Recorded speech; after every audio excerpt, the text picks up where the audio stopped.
America is not a racist country. 2022. Good evening. I'm Paul Folger, and this is Nightcast. Tonight, 5 Investigates uncovers new body camera video and new allegations of racial discrimination at U.S. Bank.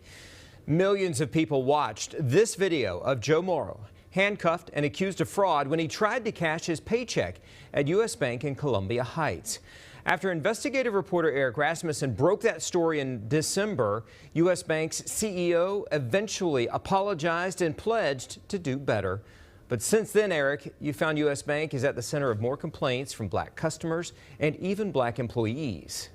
The phenomenon known as banking while black is receiving nationwide attention. For months, we've spoken to customers, employees, lawyers, and advocates. And tonight, you're about to see more video at another U.S. bank in Minnesota where tellers called police on a black customer trying to get money from his own account. Hold on. Hey! When a police officer chased him down in a U.S. Bank parking lot in December. You know, I wasn't really scared. I was just confused. Peter Wogba says he was trying to wrap up some business before this branch in Bloomington closed early on a Saturday. Hi. Hello. Frank, were you just in there wanting a cashier's check? Yes. The money for that cashier's check, $30,000, coming from Wogba's latest deal. In the business of flipping houses since coming to Minnesota from Liberia, Wogba had just closed on the sale of this property in Richfield. So when I got to the bank on Friday, they said, oh, the money was not available. So the guy told me come by tomorrow. Despite calling U.S. Bank's 1-800 number to verify the funds were available, when Wogba returned here the next day, tellers denied him again. I said, well, I'm not going to leave. I know you guys are going to be closing soon, but I'm not going to leave until I get the money. How did they react when you said, I'm not going to leave? You know, when I said that, I was just trying to talk to them. The lady said, oh, you have to calm down. Calm down, the same command given to Joe Morrow. Joe, I need you to calm down. First of all, okay? This is the warning he received in October 2020 after a U.S. Bank manager in Columbia Heights called police and accused the 23-year-old of fraud for trying to cash his $900 paycheck. He said, you people are always coming in here with fake checks. Who do you think he meant? Black people. Days after 5 Investigates report sparked national outrage, U.S. Bank's CEO Andy Cecere apologized and promised reforms. I would like to see them back it up. I would like to see them back it up. U.S. Bank CEO still won't sit down with us for an interview. In a statement, the company said it's launching training for de-escalation and conflict resolution. But 5 Investigates found some of U.S. Bank's own employees also describe a culture of discrimination reaching the highest levels of the company. U.S. Bank has a history of this. There's just too many incidents that shows that maybe this is something that's systemic with them. John Spann worked for U.S. Bank for 24 years in Illinois. Starting as a teller in the 1990s, Spann worked his way up to become an underwriter for car loans.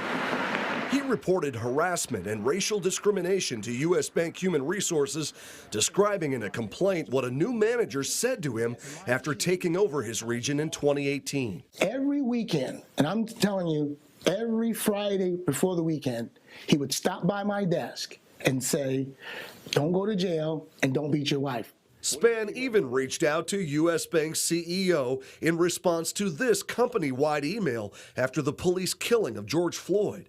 Andy Cecere wrote, we have to do better and allow ourselves to be uncomfortable so we can have courageous conversations. I didn't ask him to make a decision to reprimand anybody. All I asked is for the benefit of the doubt to look into what I was saying was going on. What kind of response did you get? Silence. No email, no response, no nothing. Less than 2 months later, Spann was fired. Now he's among those suing U.S. Bank. A longtime manager from Minnesota filed this lawsuit last month, accusing U.S. Bank of putting up a false facade of being interested in fostering diversity. That has to be called out, and people have to be fearless about calling that out. Renee Sattywhite is the president of the African American Credit Union Coalition. U.S. Bank recently gave $150,000 to her organization's anti-racism initiative.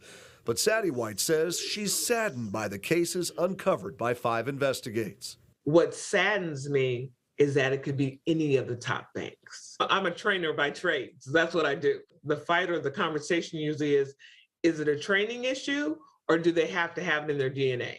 I believe in this case, being culturally sensitive is a training issue. You can learn to be culturally sensitive. Hold on. Hey! Wogba says U.S. Bank apologized to him after we started asking questions about this incident. Do you have a driver's license with you real quick, sir? Yeah. Another black customer questioned by police after trying to get money out of his own account at U.S. Bank. They just called because they were concerned. They said that they were yelling. You were yelling at somebody. I was just because I mean they were lying to me. I mean they making me to run all over the place, and I need to take care of my employees. I gave them all my information. Okay. You know, I got there to they asked for my bank card, I gave them everything. Sure. And the money is in there, but they said they can't give it because for whatever reason. Was there like a hold or a freeze on it for some reason if it was wire transferred? There's no freeze on it. Okay, because I know sometimes that can happen with money if it's transferred. There's no freeze on it. I mean, it's available. Can we check with the bank? Yeah, I haven't even been in there yet.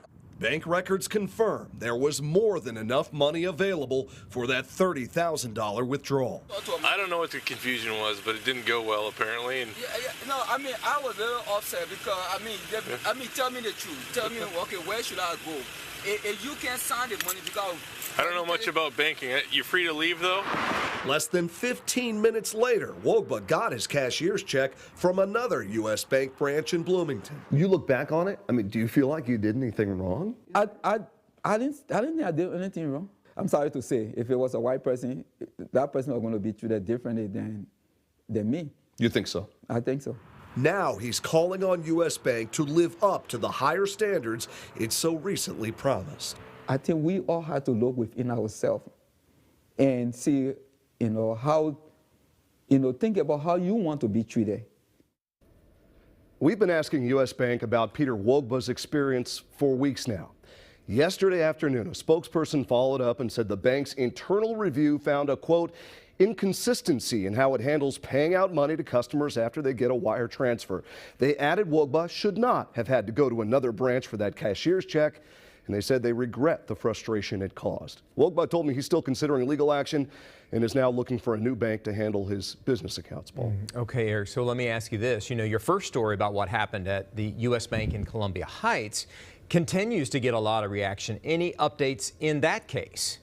It certainly has gotten a lot of reaction. U.S. Bank won't say what happened to that branch manager, but online he still lists himself as an employee of the bank. I can tell you the police sergeant who responded to that call has since resigned. Eric Rasmussen reporting. Thank you. As you can see, absolutely nothing has changed with U.S. Bank. Ladies and gentlemen, it don't take 500 years to make changes if you really want those changes. These folks don't want nothing to change. They like their unfair advantage. They like that we don't get treated fairly. They like all this stuff. So, they're trained and conditioned. Oh, whenever we complain, put a memo out saying that, we try hard and we're doing everything we can to be diverse and diversity training. And we don't care about that stuff at this point. But what is very apparent is y'all don't want nothing to change. See, you want everything to go back the way it was, where all you get are a bunch of unfair advantages and we never get anything our way. And see, we're not doing anything to cause that. You got it all rigged up that way, just like these banks are all rigged up to go after their black customers. They're not doing this to everybody across the board. They're not.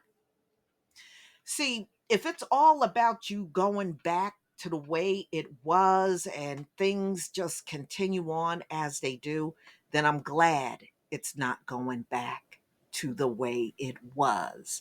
As far as I'm concerned, it's long overdue that this place changes. Since we know those changes are never going to come from you, then those changes will be forced upon you. But y'all, please tell me what you think. You can see nothing has improved with US Bank as well as other banks around this country that always seem to have a problem when one of us walk in there with a check that they never seem to have with anyone else. Look, even the Ukrainians are walking in the bank with checks and they don't seem to have not one single issue with that. People that are not from here can have an easier time in the bank than us that were born and raised here. That says a lot right there.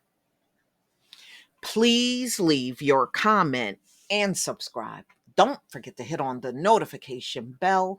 Then I'll see you on the next video. Peace, fam.